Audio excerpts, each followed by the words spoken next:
दोस्तों, आज की कहानी है ननद जी आप काम के समय बहाना क्यों बनाती हो। दोस्तों, कहानी शुरू करने से पहले अगर आपने हमारे चैनल को सब्सक्राइब नहीं किया है तो सब्सक्राइब कर लीजिए ताकि आपके पास पहुंचे हर नया वीडियो। सोनम के परिवार में 4 ही सदस्य थे। सोनम, उसका पति रोहित, उसकी ननद प्रीति और उसकी सास। 4 सदस्यों का छोटा सा परिवार था। उसकी सास के अलावा सभी नौकरी पेशा थे। घर के सभी कामों के लिए काम वाली बाई लगी हुई थी। किचन का काम सोनम ने संभाल रखा था। ऑफिस जाने से पहले सबका नाश्ता और अपनी सास के दिन का खाना और तीनों का टिफिन बनाकर ही ऑफिस जाया करती थी।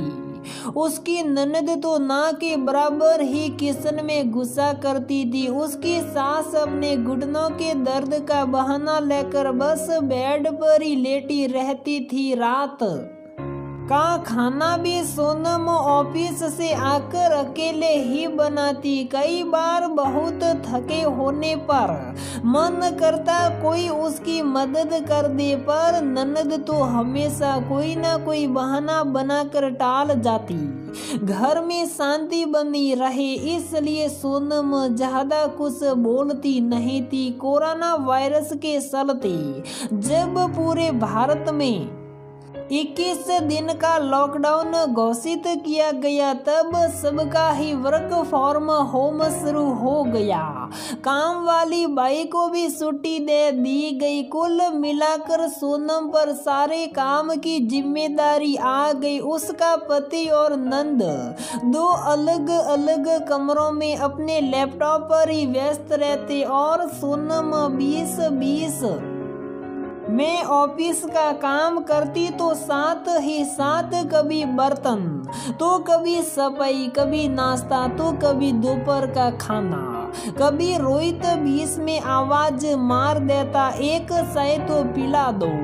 कभी प्रीति आवाज दे देती, भाभी पानी दे दो। कभी सास के कमरे से कुछ फरमान आ जाता। कुल मिलाकर सोनम पर लॉकडाउन बहुत भारी पड़ने लगा। उसको समझ नहीं आ रहा था कि घर सिर्फ मेरी अकेले का ही है क्या, और वर्क फ्रॉम होम इन दोनों का नहीं हुआ। मेरा भी वर्क फ्रॉम होम है, मेरी नौकरी भी जरूरी है। और ये किसने कहा कि अगर काम वाली नहीं है तो सारा काम बहू ही करेगी। सोनम भी शुभ सा बर्दाश्त कर रही थी कि चलो 20-21 दिन की बात है, शांति से गुजर जाने चाहिए। एक दिन अचानक शाम को बारिश का मौसम बन गया और रिमझिम बरसात होने लगी।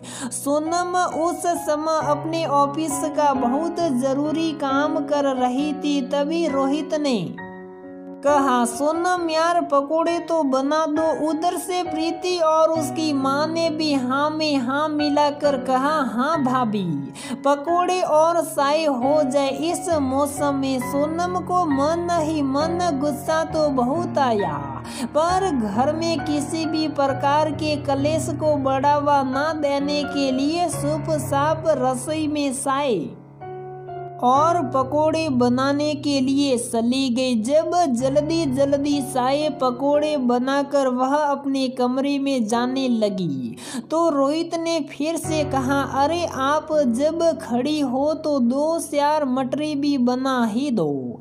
तब सोनम का गुस्सा आपे से बाहर हो गया और वह भी चिल्लाकर बोली, बंद कीजिए हुकुम जमाना। सिर्फ आप लोग ही वर्क फ्रॉम होम नहीं कर रहे हैं, मेरी भी नौकरी है, मैं भी वर्क फ्रॉम होम कर रही हूँ। साथ ही साथ घर की जिम्मेदारी भी पूरी निभा रही हूँ। काम वाली भाई भी नहीं आ रही हैं। क्यों आप लोग मेरा साथ नहीं निभा सकते हैं? आखिर क्यों मान लिया जाता है कि घर के सारे काम की जिम्मेदारी बहू पर ही है। क्या माँ जी बैठे बैठे सब्जी नहीं काट सकती?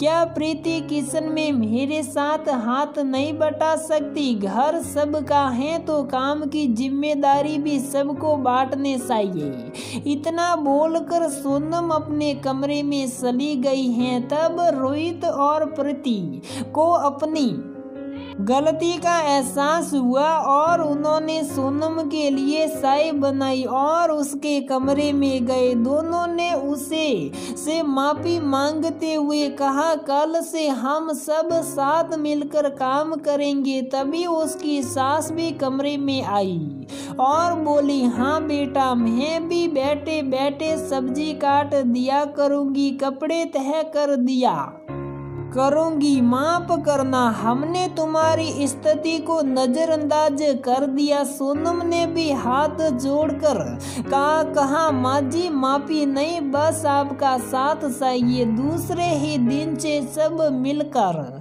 काम करने लगे तो वही लॉकडाउन जो सोनम को भारी लगने लगा था अब अच्छा लग रहा था कि सब घर पर साथ हैं, सब मिलकर काम भी कर रहे हैं, नौकरी भी कर रहे हैं और साथ समय भी बिता रहे हैं। दोस्तों, अक्सर देखा जाता है, ये मान लिया जाता है कि घर के हर काम की जिम्मेदारी बहू पर ही है। घर की बेटी को तो किसी न किसी बहाने से इन सब से परे कर दिया जाता है। ये भी नहीं सोचा जाता कि बहू अकेली सारी जिम्मेदारी निभाते निभाते कहीं ना कहीं अपना अस्तित्व खो देती है। अगर उसका हाथ बटाया जाए तो काम जल्दी भी होगा और उसको अच्छा भी लगेगा।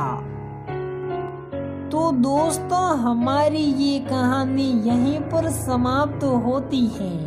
अगर आपको हमारी ये कहानी पसंद आती है तो वीडियो को लाइक करें, शेयर करें और हमारे चैनल को सब्सक्राइब जरूर करें।